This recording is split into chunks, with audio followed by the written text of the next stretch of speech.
पर्दे के मसाइल पे अजब जंग छिड़ी है, पर्दे के मसाइल पे अजब जंग छिड़ी है, यह बात कोरोना ने सरेआम कही है।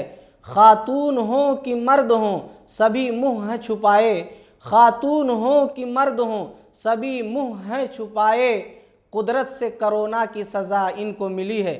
जी हाँ, आप देख रहे हैं DRV न्यूज़। DRV न्यूज़ में आप सभी का हार्दिक स्वागत है। मैं मौलाना अब्दुल रहमान। प्रिय दर्शकों, आशा करता हूँ आप सभी सुरक्षित होंगे। पालनहार आप सभी को सुरक्षित रखे, आमीन। प्रिय दर्शकों, विचार बदलो, व्यवहार बदलो, बदलो मानव जाति, करें प्रेम हम आपस में, छोड़ें नफरत की राजनीति।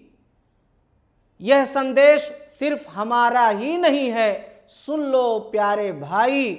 कहते हैं श्री रामचंद्र जी, बिना अपराध मत मारो किसी को भाई।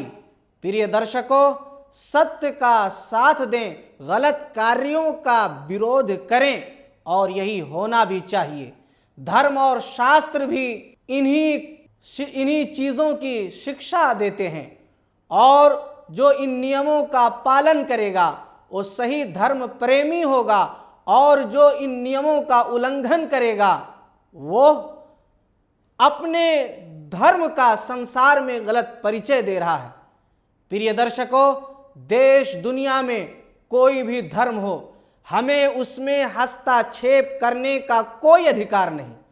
अगर हम सही हिंदू धर्म के अनुयायी हैं और हम किसी भी धर्म में हस्तक्षेप करते हैं तो ना तो हम श्री रामचंद्र जी को मानते हैं और ना ही हम धर्म और शास्त्र के सही मानों में सही तौर से अनुयायी हैं। या अगर हम मुसलमान हैं और किसी भी धर्म में हम हस्तक्षेप करते हैं तो याद रखें, धर्म के अनुसार हम धर्म प्रेमी नहीं हैं, बल्कि हम धर्म के नियमों का उल्लंघन कर रहे हैं। इसलिए हमें किसी भी धर्म में हस्तक्षेप करने का कोई अधिकार नहीं है, चाहे वो किसी भी समाज का हो, चाहे वो किसी भी धर्म का अनुयायी हो। ये तो धार्मिक बातें रही। प्रिय दर्शकों, हम जिस देश के वासी हैं, हमारे महान देश भारत की सबसे बड़ी विशेषता ये है कि हमारा संविधान हर व्यक्ति को उसके इच्छा अनुसार जीवन व्यतीत करने की पूरी स्वतंत्रता देता है। तो हम और आप कौन होते हैं किसी भी धर्म में हस्तक्षेप करने वाले? याद रखो कि हमारे देश में या इसी तरह से संसार में महिलाओं के सम्मान की बहुत बातें की जा रही हैं। क्या यही महिलाओं का सम्मान है कि उनके धार्मिक संस्कृति से हटा करके और उनके जीवन में हस्तक्षेप किया जाए? अब चाहे वो हिंदू धर्म की महिला हो या किसी भी धर्म की महिला हो या किसी भी धर्म के अनुयायी हो। उदाहरण के तौर पर अगर वो मुस्लिम धर्म की महिला है, अगर वो अपने संस्कृति के अनुसार हिजाब करती है तो हमें कोई अधिकार हासिल नहीं है, क्योंकि हर धर्म इसी बात की शिक्षा देता है कि हमें किसी भी धर्म में हस्तक्षेप करने का कोई अधिकार नहीं। हमारा संविधान हमें जो है ज्ञान देता है कि हर व्यक्ति को उसके इच्छा अनुसार जीवन व्यतीत करने की पूरी स्वतंत्रता है। और याद रखें, अगर हम प्रकृति के नियमों का उल्लंघन करेंगे, हमारा संसार दैवी पीड़ा में समा जाएगा। और इसकी उदाहरण वर्तमान समय में कोरोना है कि प्रकृति के नियमों का उल्लंघन की हमें और आपको जो पीड़ा मिली है वो कोरोना की शक्ल में मिली है। इसीलिए हमें अपनी जीवन में सही तौर से नियमों का पालन करना होगा, वो अपनाना होगा। सिर्फ और सिर्फ हमारे गैर भाई ही नहीं बल्कि मुस्लिम समाज भी, यानी हम भी उसमें बराबर के दोषी हैं। अगर हम सही मानों में धर्म के अनुयायी बन जाएं, इस्लाम धर्म को फॉलो करने लगें, उन नियमों को अपने जीवन में लागू कर लें, तो याद रखें कि अल्लाह की मदद आएगी और अल्लाह तबारक व ताला हमारा साथ देगा। ये मैं नहीं बल्कि खुद पवित्र पुस्तक कुरान मजीद कहता है। आइए पढ़ लेते हैं सूरे मोहम्मद की आयत नंबर 7, या अय्युहल्लज़ीना आमनू इन तंसुरुल्लाह यंसुरुकुम व युसब्बित अक़दामकुम। अल्लाह ने कहा कि ए ईमान वालो, तुम अल्लाह रब्बुल आलमीन का सहयोग करो, अल्लाह के दीन का सहयोग करो, तो अल्लाह भी तुम्हारा सहयोगी होगा।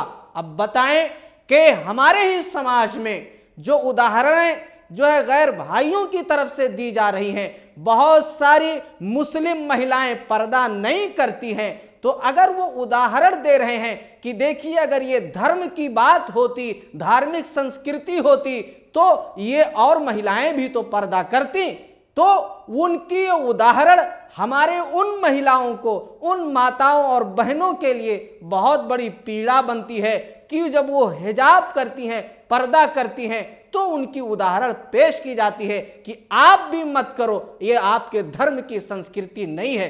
जबकि हमारे धर्म की संस्कृति यही है। कुरान खुद साफ लफ्जों में कहता है, हदीस मुस्तफ़ा सल्लल्लाहु अलैहि वसल्लम खुद वाज़ेह शब्दों में ये बयान कर रही है कि जो है ये औरतों को हिजाब करना चाहिए, मुस्लिम महिलाओं को पर्दा करना चाहिए, इन नियमों का पालन करना चाहिए। तो इसीलिए हमें अपने धर्म अनुसार जब हम अपने जीवन को व्यतीत करेंगे तो याद रखें अल्लाह की मदद हमारे ऊपर होगी। और इसी तरह से ये सिर्फ एक ही मुद्दा नहीं, और बहुत सारे मुद्दे उठ सकते हैं। बहुत सारे मुसलमान दाढ़ी नहीं रखते हैं। अगर हमारे गैर भाई अगर दाढ़ी पर भी सवाल उठाएं तो याद रखें इसमें भी हम बराबर के दोषी हैं, क्योंकि हमारे धर्म की शिक्षा यही है कि हम दाढ़ी रखें। प्यारे पैगंबर सल्लल्लाहु अलैहि वसल्लम ने यह बयान फरमाया कि दाढ़ियों को बढ़ाइए और मूंछों को कतरवाइए। तो अगर हम इसके विपरीत कर रहे हैं और हमारा गैर इस पर प्रश्न उठाए तो इसमें दोषी हम भी हैं। इसीलिए अगर हम दीन के अनुयायी हो जाएंगे, धर्म और शास्त्र के अपनी जिंदगी में फॉलो करेंगे, तो याद रखें अल्लाह हमारा सहयोग करेगा। हम अल्लाह के दीन के सहयोगी होंगे तो अल्लाह हमारा भी सहयोग करेगा। प्रिय दर्शकों, इसीलिए अगर आप सही मानों में मुसलमान हैं तो मुसलमान होने के कारण आप कुरान और हदीस को अपने जीवन में लाएं और उसी के अनुसार अपने जीवन को व्यतीत करें, क्योंकि अगर हम इसके विपरीत जाएंगे तो दुनिया में, संसार में हमारे लिए तबाही होगी। और याद रखें ये किसी और की तरफ से नहीं बल्कि अल्लाह सुब्हानहू व तआला की तरफ से है। इसीलिए बेअमली को छोड़ें और अमल को अपनी जिंदगी में नाफिज करें, कुरान और हदीस को अपनाएं। आइए एक दूसरी आयत करीमा पढ़ करके सूरह आल इमरान की बात खत्म करते हैं। वला तहनु वला तहजनु अंतुमुल अअलौना इन कुंतुम मोमिनीन। 139 139 नंबर की आयत करीमा है। अल्लाह ने कहा कि तुम जो है कमज़ोर ना हो, तुम गम ज़दा ना हो, व अंतुमुल अअलौना इन कुंतुम मोमिनीन। शर्त यह है कि तुम मोमिने कामिल हो, मुसलमान हो। तो जब हम मुसलमान सही मानों में रहेंगे तो याद रखें हमारे ऊपर कोई भी उंगली नहीं उठाएगा। वगरना हम सही मानों में अपने धर्म के अनुसार जीवन नहीं व्यतीत करेंगे तो जो चाहेगा हमें कुछ भी कहेगा, क्योंकि हमारे समाज में हमारे गैर भाई जो रहते हैं हमसे जो देखेंगे वही हम हमारे बारे में समझेंगे। यही मुसलमान की जिंदगी है, यही मुसलमान की जीवन है। तो इसीलिए हमारा धर्म जो कहता है उसी अनुसार हम अपने जीवन को व्यतीत करें। अब हमारे समाज में बहुत सारे मुसलमान ऐसे हैं जो नमाज नहीं पढ़ते हैं। तो अब अगर कोई गैर भाई ये कहे कि तुम नमाज नहीं पढ़ते हो इसलिए तुम्हारे नमाजों पे पाबंदी लगाई जाए, तो कौन सी गलत की बात है? इसमें बराबर के दोषी हैं। धर्म और शास्त्र यानी दीन इस्लाम के सही मानों में अनुयायी होना पड़ेगा, तब अल्लाह की मदद आएगी, अल्लाह हमारे साथ रहेगा और हमारे ऊपर कोई उंगली नहीं उठाएगा। इसी कविता के साथ, अल्लामा इकबाल के इस कविता के साथ हम अपनी बात को ख़त्म करते हैं कि वो मुअज़्ज़ज़ थे ज़माने में मुसलमान होकर, वो मुअज़्ज़ज़ थे ज़माने में मुसलमान होकर और हम खार हुए तारिक कुरान होकर। प्रिय दर्शकों, इन्हीं बातों के साथ आपसे विदा लेते हैं। दीजिए इजाज़त मौलाना अब्दुर्रहमान और DRV न्यूज़ की पूरी टीम को। Thank you.